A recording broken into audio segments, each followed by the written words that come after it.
Hello and welcome to Blake's Pai Sho Academy. Today we're going to be doing a match review, and it is going to be a Fire Pai Sho. This is one that I wanted to do for a little bit. This is a game that I played a move in my first Pai Sho and Chat episode, and I said I wanted to make a review video of this game because I lost it, and I wanted to see where it went wrong. So that's what we're going to be doing today, and let's get into it. I'm host playing against Andy as the guest. So for their first move, they put a red 5 down. Not much to say about this. I put down a red 5 as well, which is my usual opening. The reason I put it here as opposed to here or here, which is where I would usually place it, is because I don't want it to be on the same line as this rhododendron, of course, and I don't want it to be here so that my opponent can potentially wield their rhododendron to block it. So that's the rationale behind why I always do this, and at least a gap of one line between my opponent's tile on the one of the mid lines and my tile.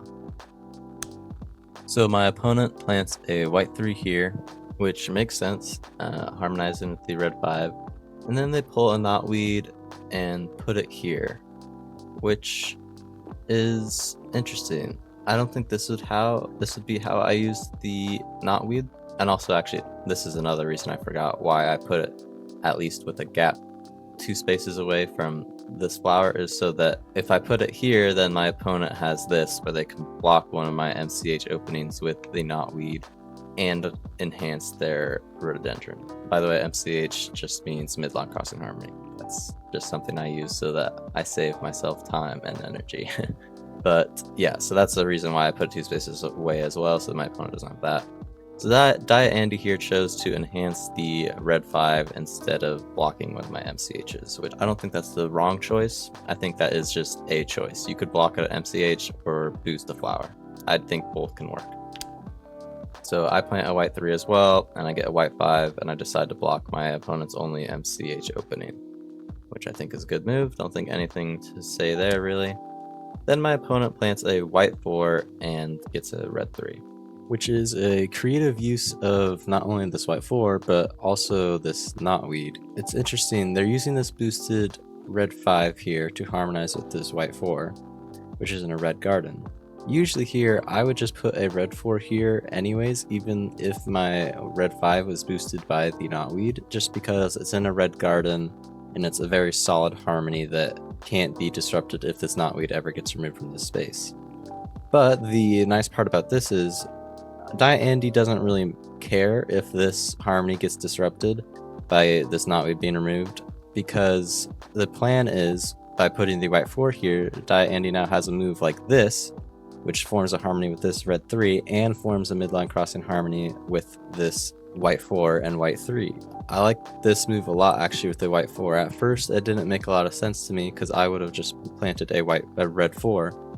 But in this way, you can get 2 midline crossing harmonies out of one move, potentially. Very nice move there. And the nice part about this is this didn't even need to be a red 3. In fact, it'd probably be better if this was a white 4, because it's in a white garden. Any flower for Andy besides the white jade can work here to harmonize with this red 5 being boosted by the knotweed, which is very nice. This is a very creative way to use a knotweed that you pull maybe earlier on than you want to. Usually I would just use it to block an opening and not really think about it too much, but this is a very creative use that is pretty cool to see, actually. I haven't seen this a lot, at least that I can think of right now. And I'd like to get better at using my accents like this as well. Also, I just realized I didn't switch to the default board and tiles, so let me know if that bugs you, but I think I'm just going to stick with this board for this video and see how it goes. For the match review videos, I try and do the default settings, but for this one, we're doing this one. Plus, it's the fire board, it's a fire match review. I think it's on theme, I think it fits. But anyway, they put the red 3 here to block my red 5's MCH, which makes sense. I don't like putting the red 3 in a white garden, but if it's to block an MCH, this is definitely a move I would do as well. I don't think this is a bad move at all. So on my turn, I plant a red 3 to harmonize with my white 5 and get a boat. Now, the problem with this move that I don't really like is that I put the red 3 here. The idea being that I have this opening here, but maybe I was afraid that my opponent would block my Jasmine, and I wouldn't have an MCH opening anymore because it would be blocked by the white 4, but I definitely still think the best move would be to put the red 3 here. It's definitely way better than this. This was a bad move. Putting it here blocks my opponent's only MCH opening besides moving the rhododendron out, which is something they might wanted to have saved for later. It gives my opponent a very nice move of putting a white 5 here, which is something very predictable that I could have saw coming. This was definitely a mistake because I still have this MCH opening, so I don't need to make a new one. This could definitely get blocked, but putting the red 3 here was definitely the better move. So my opponent takes, also the boat, just moving the red 3 off, and the boat on a red 3 in a white garden is very effective because the red 3 can't move very much anymore. It can only go on these spaces, and this is the only one that's kind of useful. So this red 3 can't make any MCHs now, which is nice. My opponent takes advantage of my blunder by putting a white 5 here, which is a very good move, very good find that I missed. And they block my Jasmine with a red 5, which I don't think it's a bad move, but this red 5 is kind of in a bad spot. Blocking an MCH opening can be very good, but it's the best when it's your opponent's only MCH opening remaining. I still have this one, so blocking this is not doing all that much. It is something, it is effective, but the problem here is this red 5 has no opportunities to harmonize with anything. It can't even harmonize with this white 3 because it's blocked by this boat, and it can't go here because it's clashing with my white 5. So I think this red 5 placement could be a little better, but this works. So on my turn, I take advantage of my opening with my red 3, plant a red 4, I get a red 5, which I put here. And I think this makes sense. There's nothing really here. I think I could have done a lot better. My opponent does this move, which is, yeah, good move. Moves out this to get a midline crossing harmony. The only thing here is, though, I think maybe my opponent was seeing this to move the red 5 here to form a harmony with this red 3 to get a harmony bonus. But you don't need to do that at all. Just moving the red 5 out creates a harmony, a new harmony between these two flowers, which gets you the bonus. So I think a better move would be putting it here or here, and I think they would be much better. Put it here if you want 2 MCH openings, and you put it here if you want to be boosted by the knotweed. So I think putting it here was probably a bad idea, in my opinion. But it still works for their idea, and they get a white 3, which they plant here, which is an interesting spot. The idea is probably to harmonize with the red 5. I don't love this spot for the white 3, but the idea is to put the red 5 here to block my red 5 and get a harmony, so I like that idea and I think it works. I probably would have put the white 3 here just so that it has openings and you can harmonize with this red 5 very easily. But I definitely do see the idea here and I think it's a good idea. So on my turn, I put a lotus here, harmonize with my red 5. The reason I did this is because I had a win opportunity. At this point, I'm in a pretty bad position, so even though I always go for the win gamble, especially here, it is very valid to go for the win opportunity because I'm in a losing position. So I go for this. If I pulled a red 4, I could have won, but I did not. The wheel does not give me the win. Instead, I used the wheel to move this red 5 back here and get rid of that midline crossing harmony. Now this red 5 is kind of trapped here, which is good for me. It can't easily move out while creating a harmony anymore, which I like. Now my opponent takes advantage of my missed win that I was not able to pull off by putting the red 5 here, blocking this harmony, and doing this idea I was talking about. They put the white 4 here, which is interesting. It blocks this MCH opening. I still have my lotus though, and this white 4 isn't going to be doing a whole lot with this boat here. But they do have this move, which is nice. They have this white 5 to harmonize with it, and they have this white 3. The only problem is with this white 3, it's not going to be able to go here because of the red 3. But this is definitely a good move. Now it's my turn. I move a red 3 down here to harmonize with my lotus. Like I said, I always prefer moving a tile instead of placing one to form a new harmony. And I'm not worried about creating this gap here because there was already gaps. And I get a white 4, which I place here so that I could harmonize with my white 5. Or actually, this would be the better move, so that I can harmonize with my white 5 this way, which would be a nice move. Now my opponent moves their white 5 here, creating a harmony with their white 4, and using this wheel to create another harmony with their red 5 and their white 3, which is a good move. I don't think there's anything really to say about that move. It's just a good move and improves their position. Now here is another big mistake I make. I move this white 5 here to harmonize with this white 4, which is just a bad option in many, many ways. The best move here that I could see is moving the white 4 here. It is so much better than moving the white 5 here. I'm not sure how I really missed this. Looking back on it, this was extremely obvious, but when I'm going through my daily games, I miss a lot of stuff. But this is definitely the best move that I can see, and this was a big mistake here.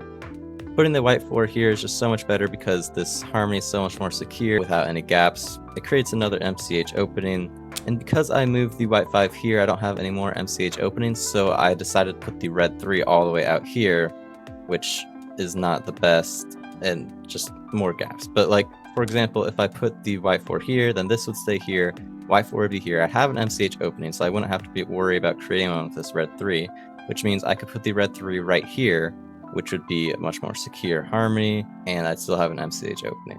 So pretty bad move by me here. I mean, it works, it gives me 2 midline crossing harmonies, but it could have been much better.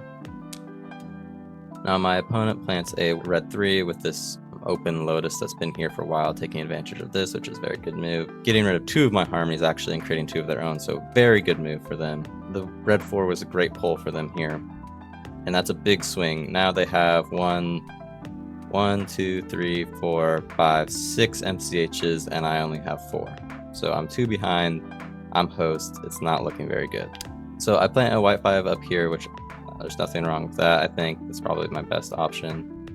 I could have put it here, but I think the idea was to try to go for a win at this point with something with this white 4. But then I completely throw away that idea by putting a red 4 here, which is another pretty big mistake. I think I figured out what I was trying to do with this move, but it makes no sense at all and is a terrible move. So I think the idea here was I was scared of a win threat like this, of putting in a lotus here or here and drawing a flower to harmonize with the boosted red 5 or the red 4. The problem with that idea is that Dia Andy has no tiles in the reserve that can harmonize with the boosted red 5 or a red 4. So this red 4 is blocking nothing except my own white 5, so it's very bad. And even if this was a win threat, the better move would have been putting the red 4 here. So it's not even the best at accomplishing what it was trying to do, which is nothing in reality. So very bad move, very bad placement for my red 4. The only good thing is it can harmonize with my red 5, which I assume is the reason I put it here instead of here, but still putting it here would have been much better. Very bad move by me.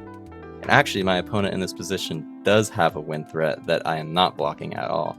If they put a lotus here or here, then they can pull a boat and get rid of this wheel, and it's a win.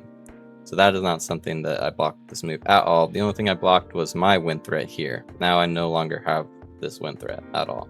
I don't have any win threat that I can see. So very bad move by me. Did not think that one through very much, clearly. My opponent puts a red 4 here, and if they had gone for the win threat I had mentioned, they would have won. Not that they need to, they're going to win regardless because they're in a much better position.